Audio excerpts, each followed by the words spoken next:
open up Netflix After Dark and see who's after darking. But boy, it's gonna be outrage. Happy New Year, ChatterBoxx fam. The pod is back, easing slowly back into conversations on the couches. Just like a lot of people easing into their New Year intentions, from getting back in the gym, making those diet changes, and even setting boundaries and finding their peace. Maybe you've already heard some of that reflected on episode 891 of the Joe Budden Podcast, The Bane of My Existence, where the energy felt intentional, a bit low-key, and measured. 2026, New Year to everybody out there. I'm on some this year. I ain't gonna hold you. Joe touched on some personal shifts for the new year, but I do want to extend well wishes for healing, good health, and yes, wealth as everyone moves forward and forges their path in 2026. The one thing I will say is this episode takes me back to Joe Budden being critical and or outing Melissa unless she co-signed it for the sake of content on the podcast or taking a similar medication. But everybody has their reasons, and I think their point was taking it for vanity versus taking it for necessity. And they have talked about on the pod about being overweight has more health consequences than not doing anything at all. And I'm not here to unpack that because I respect people's health journey. So kudos to everybody that is prioritizing their health this year because health is wealth. As for me, I got to spend my New Year's Eve sitting with the monks who are doing a 2,300-mile walk for peace to DC from Texas. They are absolutely amazing. And let me tell you, that energy, I can't even describe it. And I am glad I got to experience it. But let's get into what you came here for with the latest JBP episode dropping, episode 892. We'll talk when I see you. They definitely came back more energized.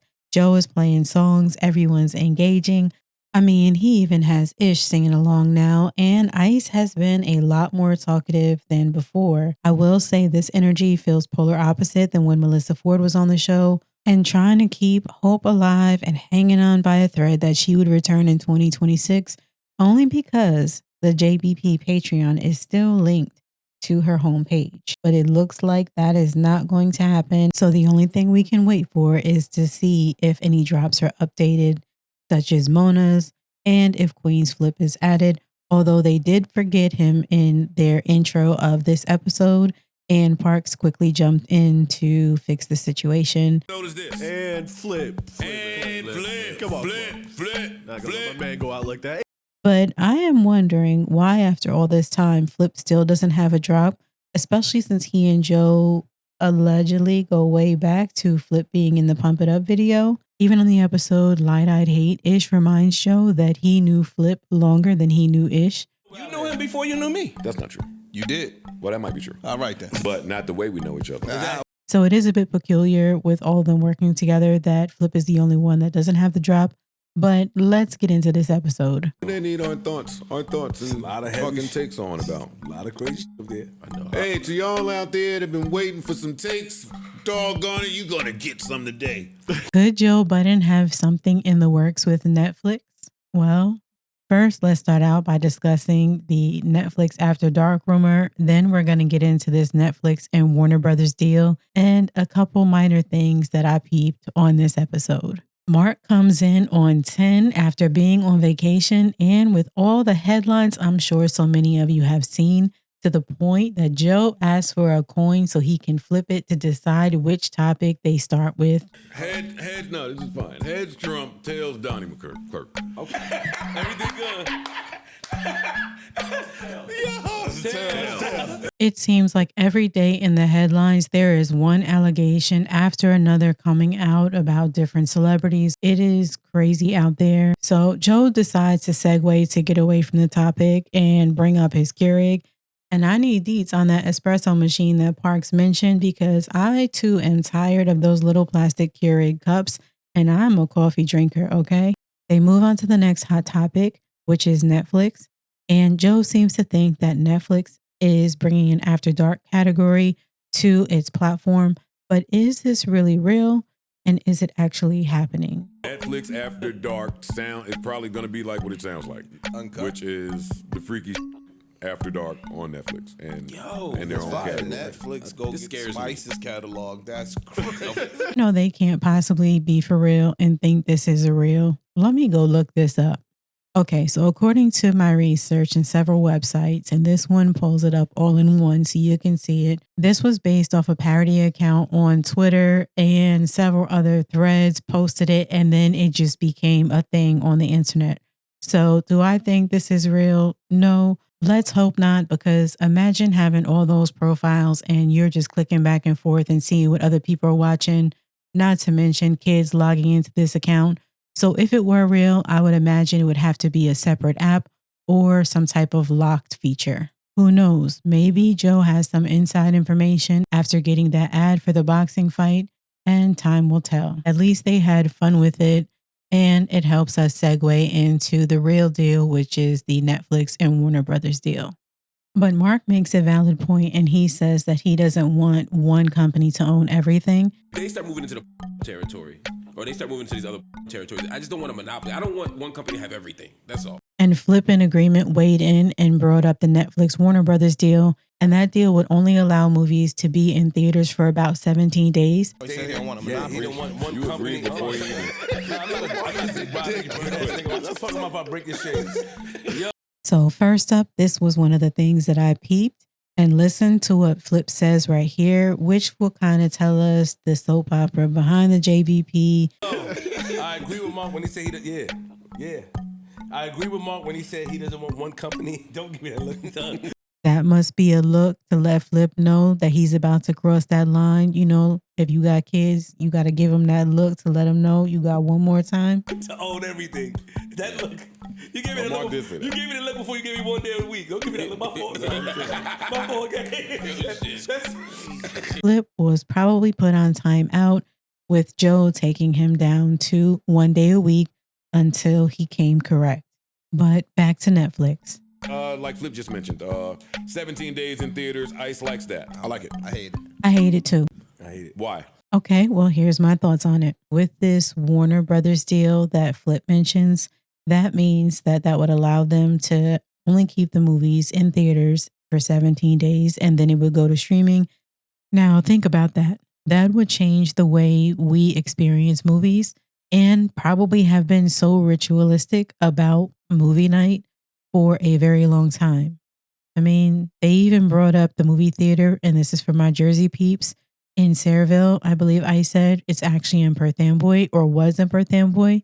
And this was before, I think they opened a theater in Jersey Gardens, if I'm not mistaken, and Menlo. And that was even back in a time before they demolished it, where there was a place across the parking lot called Razzmatazz. And that was like for the games and all of that stuff, kind of where you can go hang out a bit before the movie started. For areas with warmer months, I believe it would even have a bigger domino effect, because out here, it is a whole thing. It's a day experience where you can go hang out. You can sit on the patio, grab something to eat, grab some drinks, hang out for a bit, and then go to the movie theater. And I, for one, like going to the movie theater, like Ish said, it may not be as frequent, but when I do go, we do the VIP experience and all that stuff.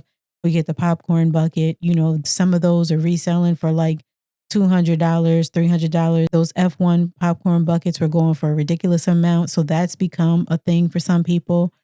But this would really change our movie going experience entirely. I believe that 17-day window would kill the urgency. If you know a movie will be on Netflix in 2 weeks, then a lot of people are probably going to be saying that they'll just wait. You know, you don't have to worry about finding parking, paying for overpriced snacks, or a packed theater. You can just chill at home, order the movie, get what you want, like I said, right? Not to mention how it could impact the whole movie industry. If they do go through with this, the whole movie going experience becomes an optional thing and has a domino effect on so many other industries.